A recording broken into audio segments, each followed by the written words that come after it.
Danielka, ty si účinkovala v Miss, povedz mi, keď si bola v tom čase modelka, aj teraz si modelka, dodržiavaš nejakú špeciálnu stravu?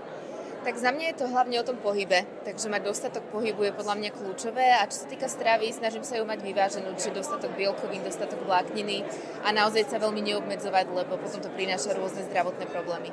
A aká si kuchárka? Prezrad nám.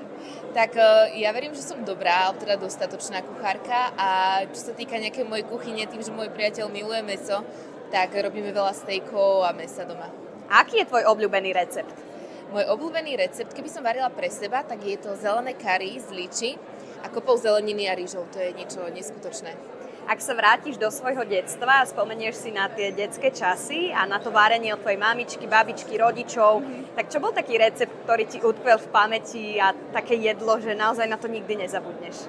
No, jednoznačne francúzske zemiaky od mojej maminky. To bola vec, ktorú som milovala a je to niečo také nostalgické, keby som mohla, tak si dám ešte dnes. A pripravuješ si ich aj dnes sama?